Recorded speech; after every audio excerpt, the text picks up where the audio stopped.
Episode 2 revealed who the traitors chose to be their first murder victim, and we also saw the first banishment. Unfortunately, an innocent act and a misunderstanding led to the banishment of an already suspected faithful. At the end of episode 1, Kuzi, Melissa B and Mike had discussed Erica, Fierce, Kevin and May possibly being their first victim, though May was ruled out for murder and earmarked as a potential future banishment. Erica was their chosen victim, eliminating a winner of survivors quite a start, though it could seem like the traitors might be scared of her potentially hunting them down, or maybe the move was just the traitors making a statement to the faithfuls that no one is safe from them. What this choice did help with was cast some eyes in a faithful's direction who was already under a microscope. It had been mentioned that Colin had made a comment about wanting the winner to be someone who needed the money more. An unfortunate coincidence given the amount of money Erica mentioned she had. I guess I have to just go home and cry into my $1 million and I'll be okay. It's interesting to note that even though Kevin wasn't a choice for murder, he was the last person to enter for breakfast. An interesting production choice to let the others think the murder victim could possibly be one of the 2 reality show winners. Erica's murder also seemed like a wake-up call to Kevin, who seems to be changing his initial strategy.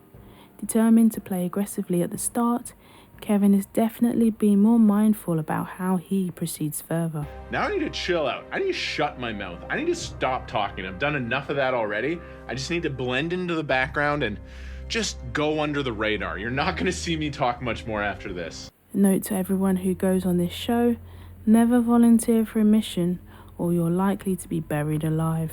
This show's obsession with this particular mission needs to be studied, but it's no surprise given the multiple murders in the show. Donna is afraid of the dark and Gurpia is claustrophobic.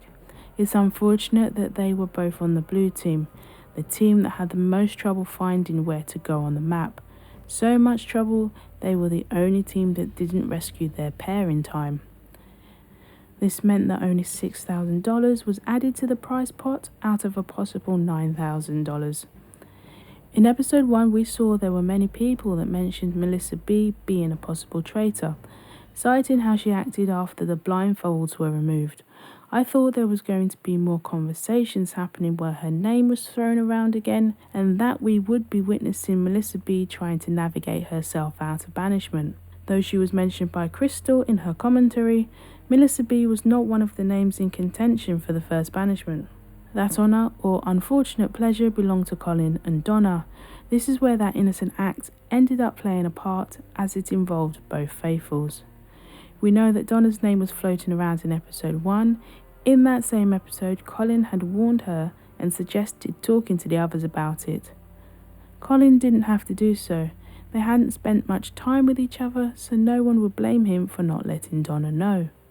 I still don't truly understand how this act blew up the way it did.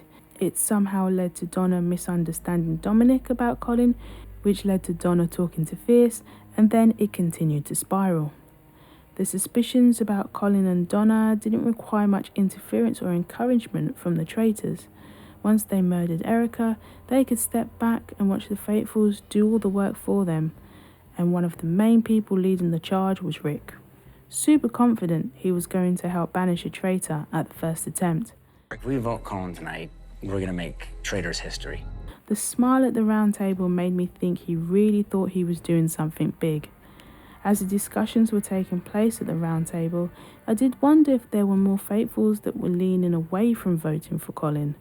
There seemed to be people coming to his defense, but that didn't end up being the case. If he's a traitor, he wants to win. If he took out Erica, it's because of her skills from Survivor. No one's taking out someone because it's like, oh, she don't deserve the money. That's the dumbest traitor ever, right? The traitors want to win.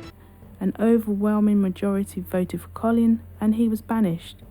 A job well done by the faithfuls on behalf of the traitors. With the way it all played out, it doesn't bode well for Donna, Rick, and to a lesser extent, Fierce. I wouldn't be surprised if either one of them are on the chopping block for banishment the next time. There was too much going on around that misunderstanding for others not to question if it was the work of the traitors.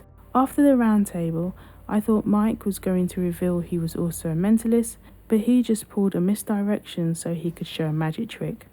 That seemed to relieve the tension after banishing a faithful.